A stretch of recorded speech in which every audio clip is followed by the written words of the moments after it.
Presented by Prize Picks. $100 match on your first deposit. That's right. You put $100 in, they will put 100 in with the promo code. Welcome to Light Years. I got a special guest today sitting across from me. One of my favorite people to watch all year on Playback. He is a co-owner and runs the Gold Blooded Room. Also has a YouTube channel called Gifted Hoops. In fact, the mysterious Gifted moniker, but we're go by that. Gifted, what's up, my man? How's it going, man? How's it going? Happy to be here. Oh, yeah. So we got some fun stuff to get into. Obviously, long off season for the Warriors. A big theme for this show has just been I'm trying to get different perspectives on the show, see where people's heads at with the team. 10 seed didn't make the playoffs. Obviously, things need to change in some fashion or another. So I got my guy Gifted today, and we'll get into it a little bit. But before we do that, there was one piece of Warriors news, not the biggest news on earth, but news nonetheless. Mr. Brandon Podziemski made the all-rookie team, and Trayce Jackson Davis did not make the first or second team. He did have the highest vote total, so he was quote-unquote the 11th man. Right. Let's start on Trayce real quick. Do you think he should have made all-rookie here, or you think the voting was correct? To be honest, if he was able to play more minutes, if Curry wasn't playing Corey Joseph over him, then probably. But I feel like he got a lot of his rep towards the end of the overall regular season, so him not making it doesn't really surprise me as much. But he definitely shows value in terms of how he impacts this team. When he was on the floor with Draymond, we saw a lot of success down the stretch. Yeah, I feel the same way. Like, I'm just looking at the second team. Lively obviously started majority of the year and played 25 minutes a night all year and was excellent. Amin Thomas, slow start, but played more minutes. Keontae George was huge for Utah. Kassan Wallace had a consistent role all season. Then G.D. Jackson, I think, surprised everyone, but pretty much from the moment he got in there, he was the only thing of value on Memphis for most of the year. So I have a hard time putting him over any of those players. But I do think he played better than your average rookie. And I think the only really good takeaway I have from this entire Warriors season, and it's definitely like grasping at straws, is Dunleavy's first draft, he did get two players. For the 19th and the 57th pick, I don't think you can be particularly upset with the return. 100%. I feel like these guys, day one, I felt like could contribute on this team. And again, down the stretch, once they finally got their opportunity, you saw how much Trayce Jackson Davis impacted this basketball team. Considering the fact that we have no real shot blockers, him being on the floor, so Draymond didn't have to be at the 5 all season long, even though he was. I like that. I have a bit of a gripe with B-Pods. Let's get into it. Yeah, okay. I don't think he should have been first team, in my opinion. I think he's good. I think he showed that level of production at the start, but I think down the stretch, he really stopped shooting the basketball. He continued to attack closeouts routinely. And to me, I would have probably put Derek Lively in that slot more. I think Lively is probably the biggest value pick of the draft. I really don't believe Dallas makes the playoffs without his rim protection. And in the playoffs, you're also seeing his value continue to translate as well. But I like B-Pods in terms of he's a very high IQ player. He just has to be more aggressive with his shooting. He's a shooter that doesn't shoot, which kind of frustrates me a little bit because this is a team that really, really needs that skill set. But I believe in him. I do. Two thoughts on that one. I'm going to take the first team one first. I like Derek Lively. I wish the Warriors had a Derek Lively, to be honest. Like, have a 7-footer who actually understands what a 7-footer is supposed to do. Also, one of the youngest players in the draft. I think it's wild how good he is as kind of a raw one and done. Like, the ceiling is incredibly high for him in general. It is worth noting he played 55 games and he only played 23 minutes a game. Good numbers, but Podz played 74 games. He started half year. They did. I mean, a lot of the Warriors positives come down to him being productive and negatives come down to, dude, you're relying way too heavily on a 20-year-old rookie to like be a serious playoff team. So I don't really know how you sort that, but I do think like In a normal year where maybe if the Warriors still had Jordan Poole, or if Clay was a little younger, or any number of things break differently, Podz is probably playing 15 minutes, not 27 minutes a night. And then he's probably a second team player because they're not counting on him. So I don't really know how to sift that, but I think he should be rewarded, because you could make a case he was the third most productive player on the Warriors this year. Third, fourth, something like that. And again, it's like, it's a rookie, but still pretty impressive. I mean, he had moments where we couldn't rely on Klay Thompson or Andrew Wiggins, but Podz, yes, because he led the league in charges as a rookie. I don't know if I've seen that done before, but his activity and his overall motor was great. I just feel like the roster construction around him and his role made it to where, in moments, he would basically be playing as the secondary ball handler to Chris Paul, which would just make him not as impactful if he's not trying to initiate offense. I think that's the next growth of his game. And I think this offseason, as he has also, talked about, he's working on those overall areas. So I like his growth. Yeah. It's the funniest thing, by the way. I can't think of a young player like him who, and I'm trying to pull up the numbers just so you can see him. He shot over 40% off the dribble from three, which is like, that's Steph Curry numbers. Now, obviously, no one's guarding him like he's Steph, so I'm not trying to imply that, but like that's an elite percentage to shoot it off the bounce. But he only shot 30 or 32% on catch and shoots, the quote unquote easier 3-point shot.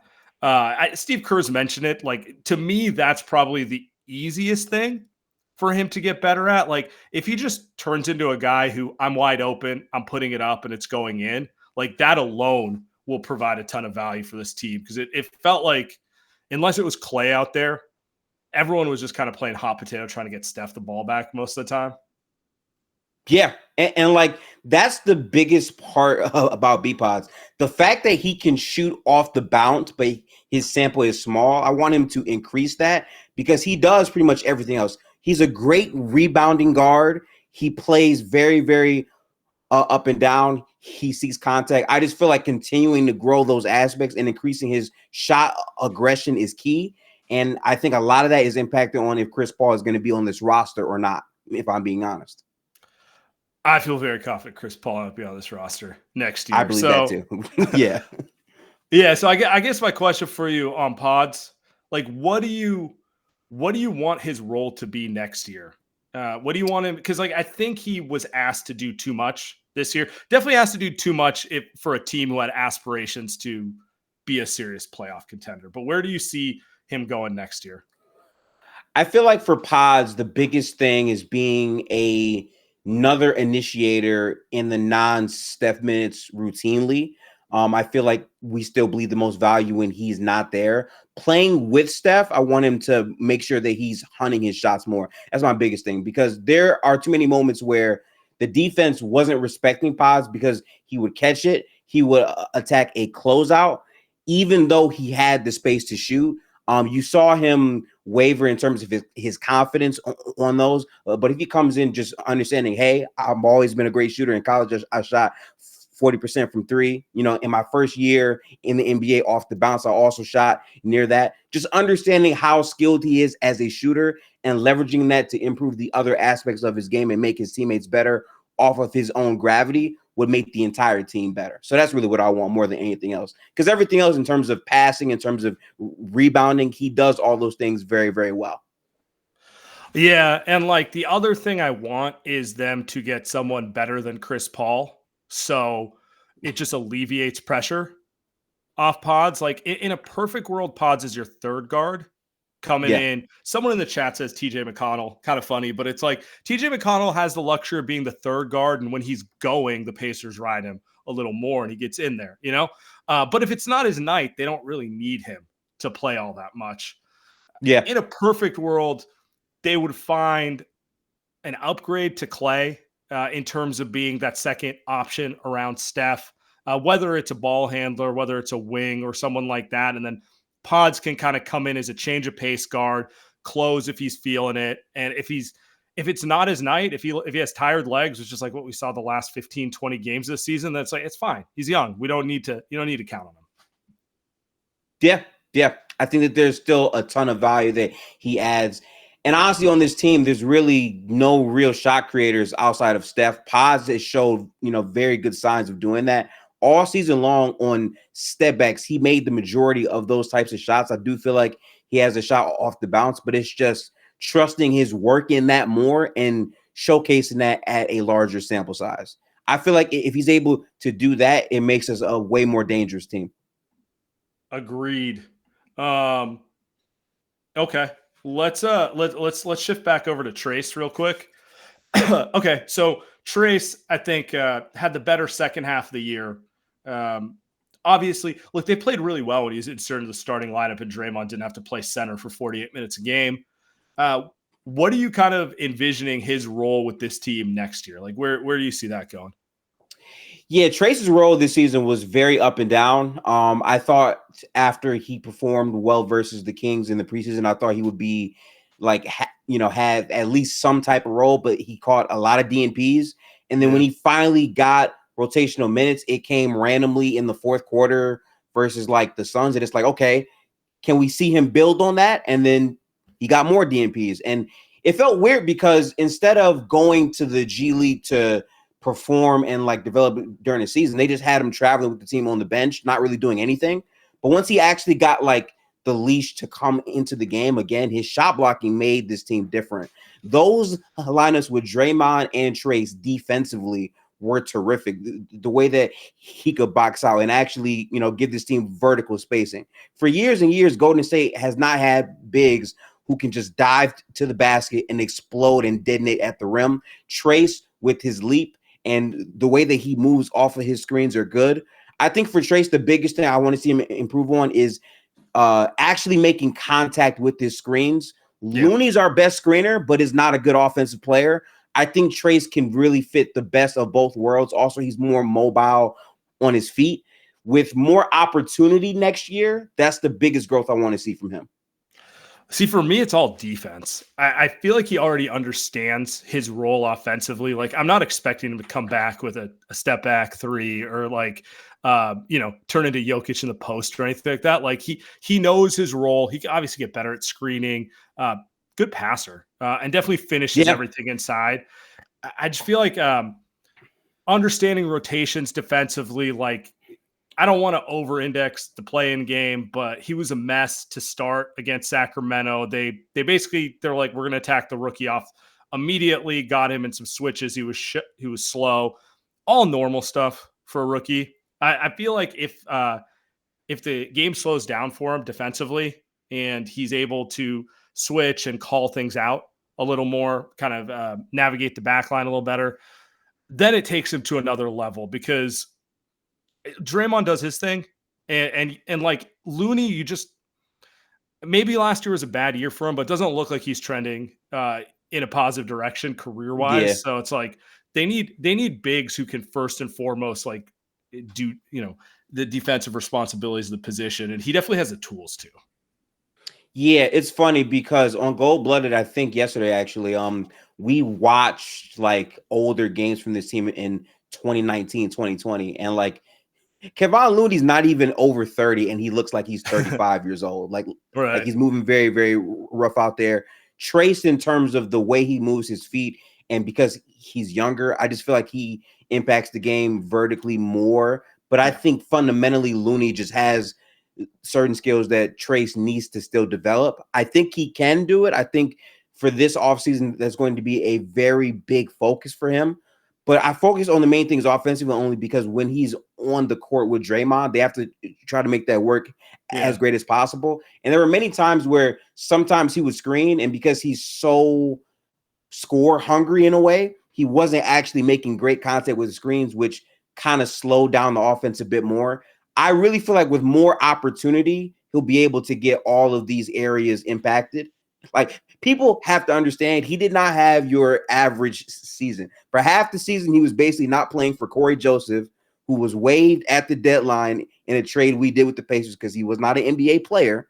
And then when he actually got tick at the end, he looked good. A full season plus an off season to really get him in year two of the overall system should do him some good work, in my opinion. Yeah. I'm pulling it up right now. He collected DNPs in he played less than 10 minutes. So he got basically metaphoric DNPs in like 50% of the games in the first 2 months. So yeah, but I mean, we all know it. We all watch the games. In the second half of the year, he kind of got a defined role and he took off. So yeah, feeling pretty positive about him going forward. Cool. All right, let's pay some bills real quick. Guys, PrizePick is America's #1 fantasy sports app. With more than 5 million members, it's the most fun and exciting way to get in on the action while you watch your favorite sports and players. Just pick more or less on 2 or more player stats for a shot to win up to 100x your cash. Look, guys, Warriors aren't in the playoffs right now, so while I'm going to watch every game, and I have watched every game, it's been nice to play some player props to feel something during these games. I've been hating on Rudy Gobert the entire playoffs. It's made me a decent amount of money betting the under on him every game. Worth it, guys. Quick withdrawals, easy gameplay, an enormous selection of players and stat types is what makes it America's #1 fantasy sports app. So all you got to do to get in the action, download the app, use the promo code LIGHTYEARS for your first deposit match of up to $100. That's right. Promo code LIGHTYEAR, deposit $100, they give you a free $100. That's that easy. Cool. Let's get to the next one. Yes, sir. Whether you're a world-class athlete or a podcaster like me, we all understand the importance of mental and physical well-being and proper recovery for top-notch performance.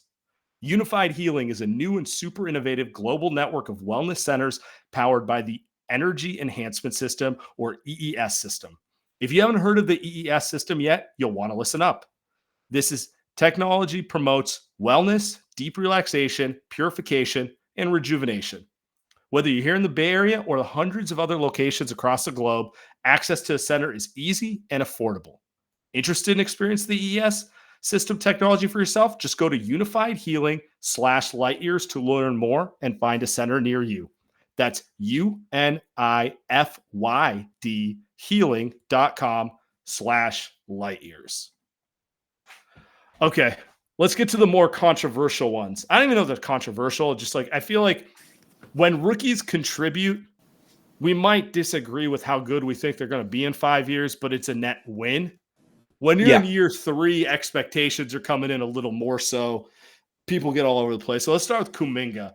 What do you think of his season? And more importantly, where are you at with him with regards to this Warriors team building for the 2024-2025 season and beyond? Okay, so Jonathan Kuminga, I want to give him credit. I do believe every year of his career, he's found ways to improve. I feel like at the beginning of the season, he was struggling to crack the rotation earnestly. Obviously, once Draymond was off the floor, he got more opportunities. And then after he got a very bad shape up, he played the best basketball of his career, which is good.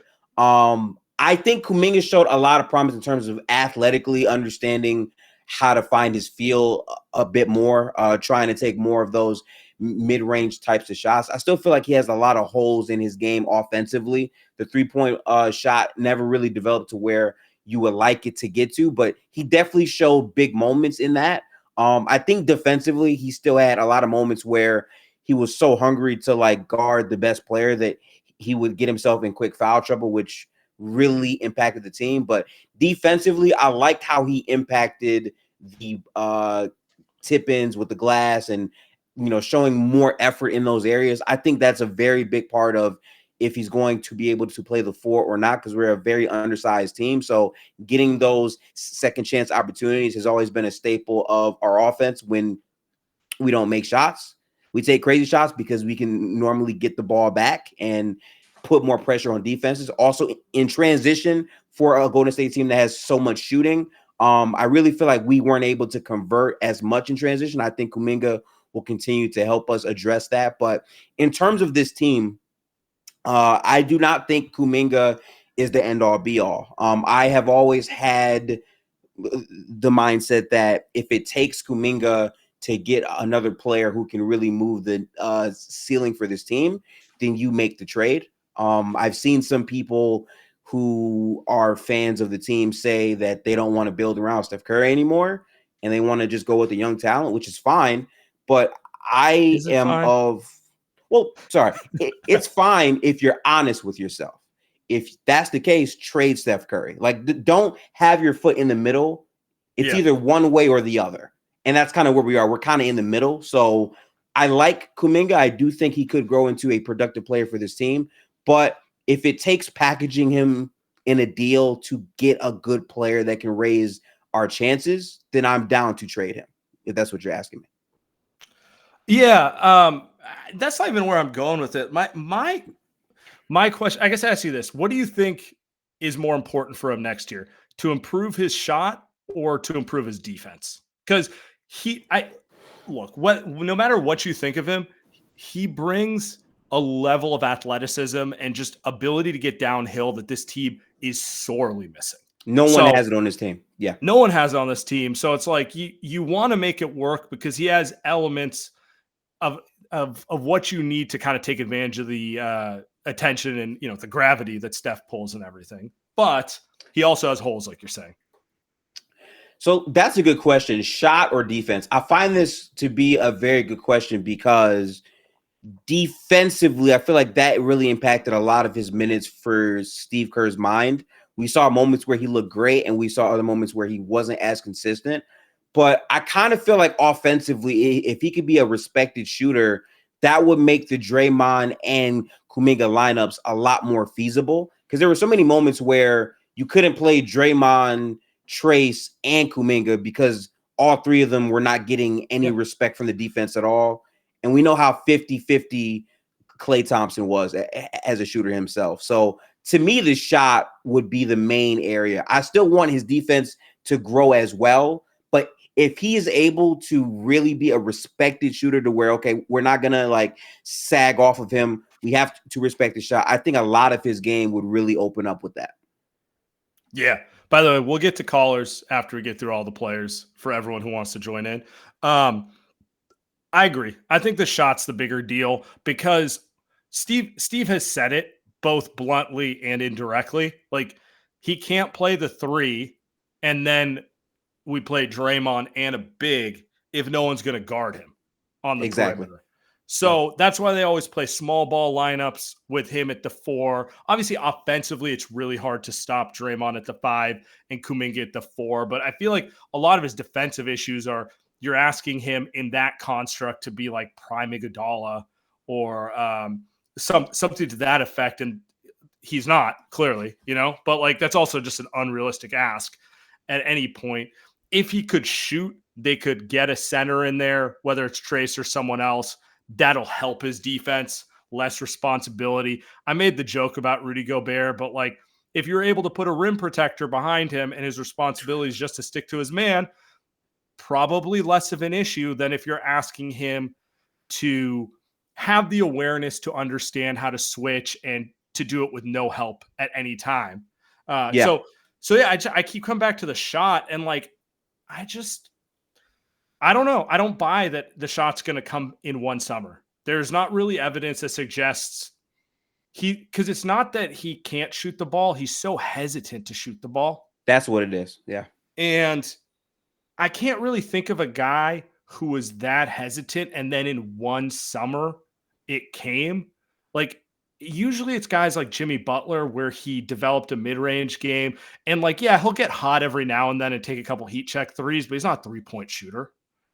Siakam's another guy I think of where he got pretty proficient at like elbow jumpers. And again, he can hit some threes, but like his game, he never really developed into becoming kind of like, a guy who could be respected from the corners or guard in that capacity. I don't know that it's going to come from Kuminga. And then that gets us back to the same question. It's like, okay, well, if it's not going to come, are you going to play small with him and Draymond, or do you have to find the mythical 3 and D center? Like the biggest unicorn on earth. Like, good luck with that. Right. Yeah. It's like, I mean, even if they're a role player one, like, okay, Brooke Lopez exists. They're not trading him. You know, you can keep going down the line, like young ones, guys like Chet or Wemby who could do those things. They're not getting traded. You know, it's like, No. I don't know where they're coming from. And so that just kind of puts them like he's just a square peg in a round hole at this roster. Yeah, I said this, man. The shot is the biggest thing for me because I've seen from him defensively, he can rise to those moments. And ultimately, if he's on the floor with Draymond, they're able to figure those things out. But the shot impacts how the defense is guarding everyone on the floor. They already blitz Steph a lot. So if he can't shoot with also those bigs who we have in there to give us more defense, it can't work. I want to point out he shot 12 for 27 in the left corner. I saw him shoot a lot of shots in the paint near the free throw line right there. Mm-hmm. So to me, those are like the shots he's a bit more comfortable with. For me, it's not just his shot mechanics, but it's also the type of shot he takes. He'll have moments where like he's hesitating and then he'll take the hash three, you know, which is why he shot 15 for 50 on the left and 15 of 51 on the right. I feel like if he's upping his volume in the corners and he's also upping the mid-range areas that he feels comfortable with, I think that's enough. But it's the type of shots. And part of these shots as well are because of the lack of a real ball handle to consistently get to where he wants to get. So those shots are kind of settles. Those are the two areas that if he cleans that up with his natural athleticism, you can make up for that by getting to the free throw line more. Yeah. Yeah. I mean, and I feel like you've alluded to it, and I feel the same way. If he's the chip that helps you execute a trade for like a star caliber player, obviously you let him go. I feel like a lot of the stuff you hear from the Warriors is them trying to talk up his value just so they could get to the table with some of these teams. Like, I think they like him. I think they definitely want to see what they have with him, but they're also not opposed to, like, if he's the key to getting Lauri Markanen, for example. I don't even know how I feel about Lauri in general, but like, he's an all-star. I've said his name for like 3 seasons now. I would love Lauri Mark on his team, but right. Like, I don't think Kuminga is going to be the holdup on that type of situation. But I guess we'll see. Okay, let's talk Moody, and then let's open it to some people chiming in with us. Give me your thoughts on, look, another rough year for Moody. Like, he had some great moments, but he kind of just got buried on the bench. I don't really know what they do with him going forward, unless they're planning to clear a lot of depth out and open minutes for him. And I don't even know if that's a great idea. That's kind of where I'm at with him. Where's your head at with him going into year 4? Oh man, I always say pray for Moody. We have a group chat called Moses Moody DNP because that's what we saw a lot of. It's tough because it feels like he gets treated this way a lot. And he's always just honest, like, listen, I chose to come. It's fine. And Kerr's like, oh, it's fine, word. I'll just do anything to make sure you don't play. And then when he does play, he has moments where he's very impactful. Again, we saw Moses Moody take the challenge defensively this year on many star players. On Jalen Brunson, he played extremely well in that Knicks game. Also, we've seen, you know, from a season before in the past, when he got the same amount of DNPs, Kerr trusted him in the playoffs over Anthony Lamb, who's playing many minutes over him. So to me, it's like, it's frustrating, less because I like Moody, but more because just make a decision. I'm tired of being in the middle on these players. It's either you're going to give him time or he's just bleeding value sitting there on the bench doing nothing. To me, I think Moses has shown many times that he can fit into this team. He rebounds, he shoots better than Kuminga. I think his handle is still kind of questionable, but overall, like, he plays defense and he's a cheap option. To me, like, developing him as a player and giving him opportunity would make sense, especially if you trusted him to play in the playoffs versus the Kings and also the Lakers, right? I mean, he stepped in and played big minutes. So to me, if he's already shown you good equity there, building on that and making him a bench guy who could be a good rotation player instead of playing players that are not going to be on the team next year, really doesn't make much sense. So I'm hoping this year they draw the line in the sand and they make a decision on what they want to do with him. Yeah, I mean, I feel like all Warrior things come back to they had 12 or so rotation guys who are legitimate rotation guys, but they don't have space to play 12 of them. And Yeah. it makes they also, Clay's just got older. He's no longer the same guy he was.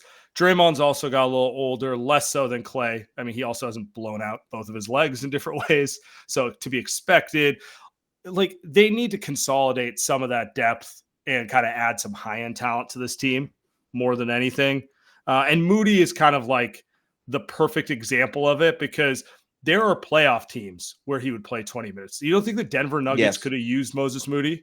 Like he's exactly what they could have used. They lost because they don't have him.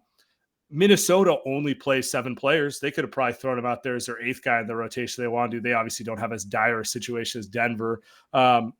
You could just look at all the teams playing and you could comfortably slot them into their rotation. It's not like they have the Warriors weirdly have a bunch of wing depth and also don't know what they want to do on the wings at the same time. So I don't know, just make a decision, clear up some guys. At this point, I don't care who gets traded on that regard. Like I would have liked to kept Moody, but like is what it is. Go prosper somewhere else, young man. Just make a decision about it. Like having these players be in purgatory where you don't know if you want to play them or not, and they're not even developing and maybe getting better in the G League. Like, I just don't like the in-betweenness of that.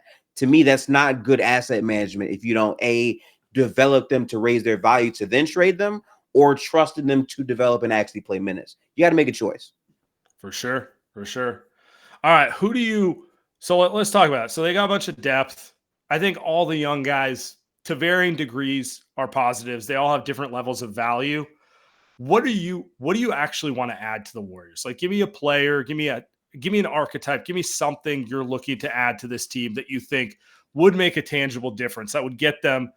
Let's keep it simple. They'll get them out of the play-in. Let's concentrate on a game from 46 to 50 wins before we start talking about like 50 to 60.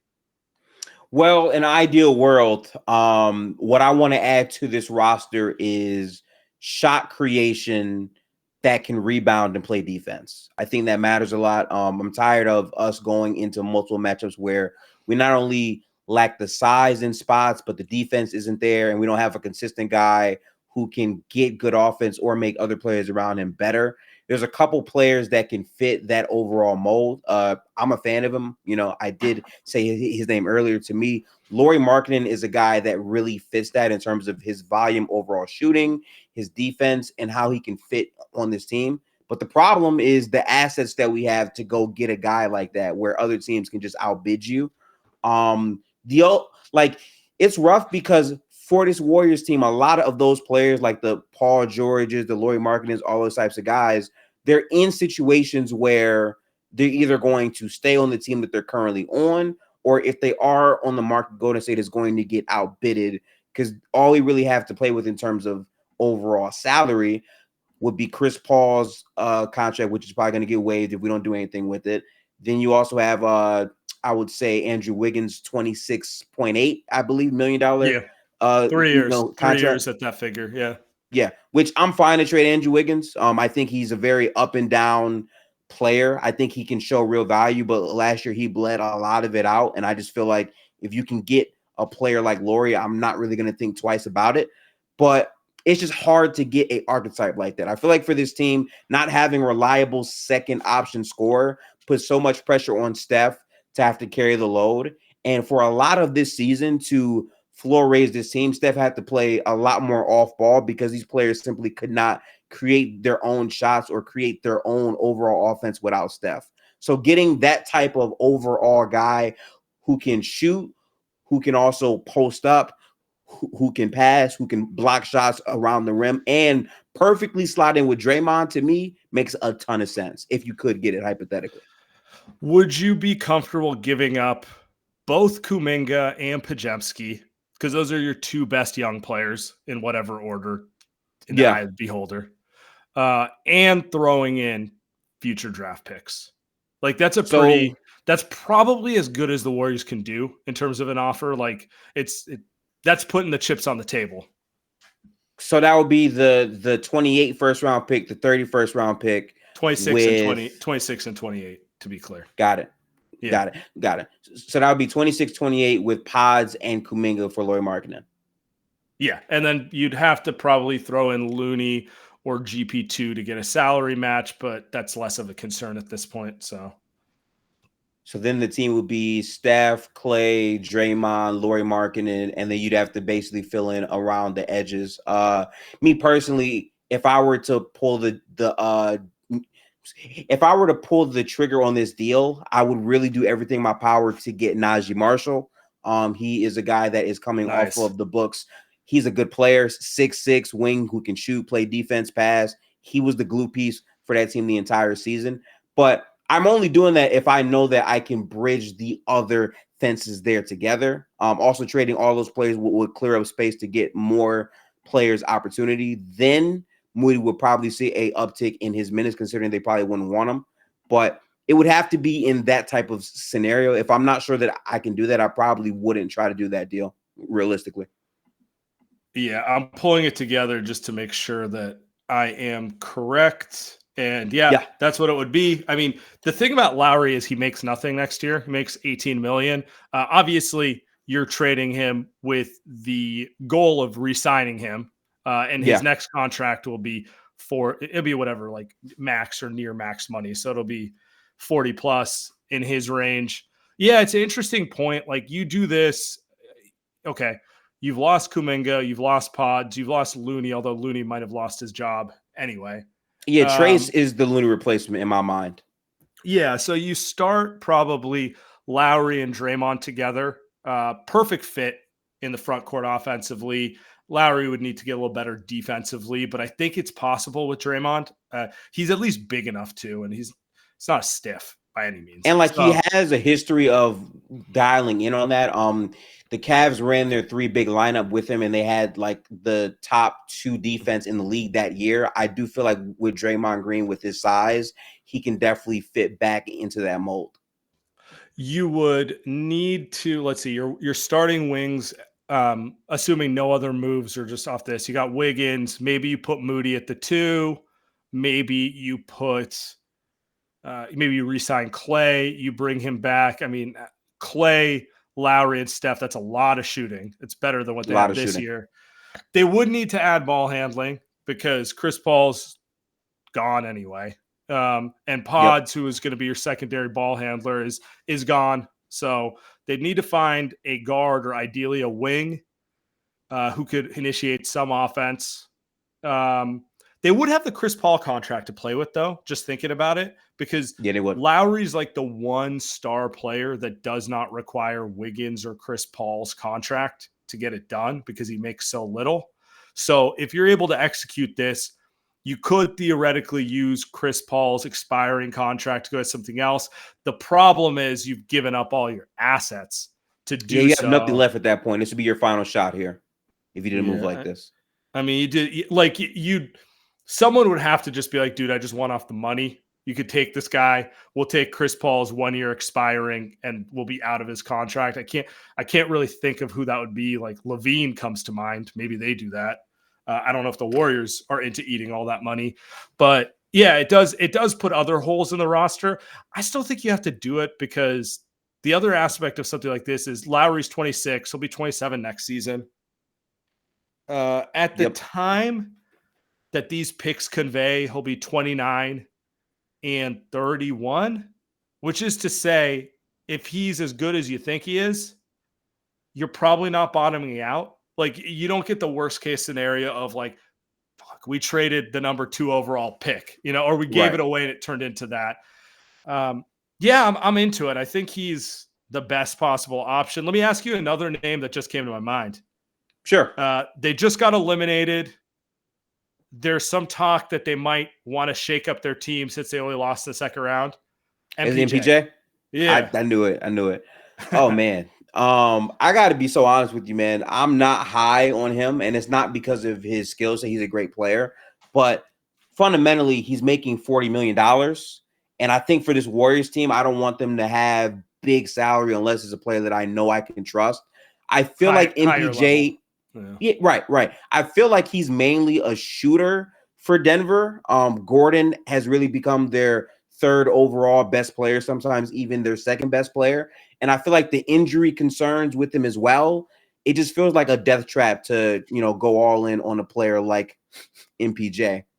And I kind of feel like going back to why I like Lauri Markannen is he's one of the best off-ball players in the league. And our system, as you know, has a lot of guys where it's off-ball screens, moving, all that stuff. Lauri has the skill sets to not only do that, but he's a legitimate shooting threat himself on volume. Shooting 40+% on 7 threes a game is just kind of ridiculous.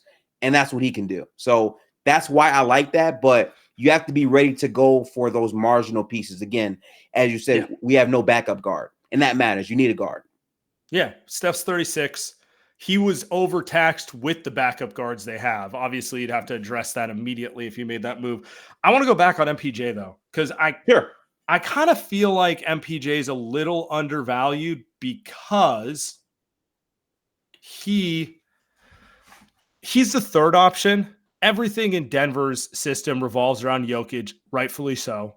Jamal Murray gets the second most touches, and he operates off ball in a way that doesn't always optimize him. Everything you said about Lauri off-ball shooting applies to MPJ. Same thing. I agree. Part of me wonders if he's not similar to what Lauri was in Cleveland, where, if anything, his role is too small in Denver. Like, he'll thrive if he gets the touches that someone like Lauri, or like what Clay used to get for the Warriors, where like he is the number 2 around Steph. He's coming off of screens. I mean, I don't know who's a better shooter between him and Lauri. They're 2 of the 5 best shooters in the league. It's pretty negligible to me. Lowry's bigger. There is he could play the 4 or 5, whereas MPJ can't. Like, he's a legit 7 feet tall, so he's obviously better in that. Yeah, he's regard. more 3-4. Yeah. Yeah. But I'm just looking at it and I'm like, man, you're right. That contract sucks. It's 36 next year. It scales up to 40. He's not that guy. He hasn't proven to be that guy, which is to say you might be able to get him for far less, which now opens up other options. Like, can they really do better than Wiggins and Moody? Wiggins would slot in as more of a 3-and-D guy, less of a, explode. They'd become more of a defensive team, but maybe they need that. And then Moody gives them depth that they're sorely missing. I feel like Denver looks at this trade and goes, these are elements that maybe we could use, and we just bank that Jokic and Murray can carry the offense by themselves. So for me, if I'm Denver in this situation, I'm viewing the way that we play basketball this year, right? In the first round, Jamal Murray wasn't great. He hit big shots for sure, but overall, he didn't really play that great. MPJ averaged like 23 to 24 points per game. And then in the second round, he wasn't as good. To me, Michael Porter Jr. probably holds more value on Denver than any other team. In my opinion, he's basically the new age Klay Thompson, where Klay Thompson holds so much value on the Warriors, but maybe on other teams it wouldn't be as much as he was in his prime years. To me, that's where MPJ is. The difference, though, is he's younger, so there is growth for him to become better. I've seen him improve in terms of being a genuine closeout guy to where he can take more off of the bounce shots as well. The thing is, like, the money with the injury concerns in the back end is what makes it such a questionable trade to pull off. And again, this Warriors team legitimately only has 2 wings. It's Jonathan Kuminga and it's Andrew Wiggins. If we're trading one of our wings for MPJ, it has to make us like to that level. And I feel like if his shot isn't falling, he still has moments where his passing IQ isn't really the greatest. I think Lauri Markannen can at least give you more value in terms of rebounding. And even defensively, I think in his past, he's been able to play high-level defense. If he's playing on a team that can actually, like, win with Draymond Green, I think the size and his overall feel for the game probably fits a bit better than him, in my opinion. Yeah, I mean, Lowry's a more known quantity. I'm not going to disagree with you on that. I'm viewing this more towards this might be more realistic. I think if Utah was serious about trading Lauri Markannen, I'm not sure the Warriors have the best offer. Agreed. You never know, though. Like, he could leverage and say, "Oh, I'm not going to re-sign with those teams," the way that players have done in the past to try to force a trade to the Warriors. But let's put that all aside. MPJ, the thing I like about the idea of trading Wiggins and Moody for him is you address your Klay Thompson replacement. And I'm not saying Klay can't come back, but I do genuinely believe he can slot into the role that Klay has had for the Warriors, which is running off screens, pin downs, running the dual floppy action with him and Steph that's hard to guard, and he could shoot the fuck out of the ball. I think his defense is okay. But I think on the Warriors, if he's playing the 3 with Draymond and Trayce behind him or Draymond and another center, I think his defense is actually pretty good. He's long. He will contest shots at the rim. Really good size. Yeah. Yeah. You just don't want him stuck on an island. And in theory, if Draymond and a center are behind him, he'll be less of that than what you saw in Denver. I mean, Minnesota really picked on kind of Jokic's lack of defense and got Porter stuck in that as well. Anyway, I think something like this, it does open the possibility that you can make a second move. Whereas someone like Lauri, that's your big move. You hope you get a good mid-level exception player and you find some stuff on the margins and it all comes together. I don't know. I think I keep coming back to this. The Warriors are going to need to hit on a Wiggins style trade where they get a guy that everyone's like, I don't know about that guy. I don't know. That contract and he grows beyond what you thought it could be. And then he sees it in a new situation and everything works. So I don't know. That's just my thought. Maybe I'm just too excited about it because Denver just got eliminated. Every time a team gets eliminated, I'm like, all right, who can I vulture off them? And I don't want to be that guy, but I also feel like if you're Denver, like you have to look at it and say, okay, do we believe Andrew Wiggins in MPJ's role as a inferior shooter where a lot of value that Jamal Murray gets is knowing that they have to respect MPJ in that role. Right. Does that really make sense for us? And I kind of feel like for Denver, you went 7 games with a team that was literally constructed to beat you. Had you had like a Bruce Brown type of player off of your bench that you lost, maybe you win that series, right? So I don't feel like they're going to be pressured to feel like they have to make such a pivotal move, but more so improve the team based off the margins. We have to make a move. If we don't, we're going to be like in hell for the most part. So no, it's a good point. I mean, like if I'm Denver, you might want to move off of MPJ, but a lot of that might be financial reasons. Like we got to pay Jamal. We want to take this team in a different direction. And this makes sense. If that's not a concern for you, I'm looking at it, I'm like, man, we just got to get a better backup point guard than Reggie Jackson. We got to get someone we trust out there. Add a bench piece because, in my opinion, I haven't talked with you about it. I'm curious. I think they lost game 7 because they were exhausted. They were exhausted because they would only play 5 or 6 players. Jokic specifically sat, 30 total seconds in that game? He looked dead in the second half. They didn't want to take Jokic off the floor because they didn't trust they could initiate offense without him. If they had, I'm thinking about the Pacers because they're about to play. If they had like Nembhard or TJ McConnell, like steadier backup point guards, can they steal 5 minutes in the game, particularly when they're up 15 in the first half?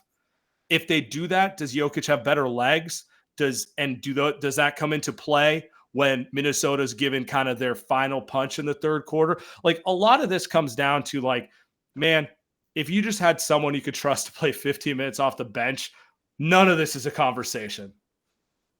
But it is what it is.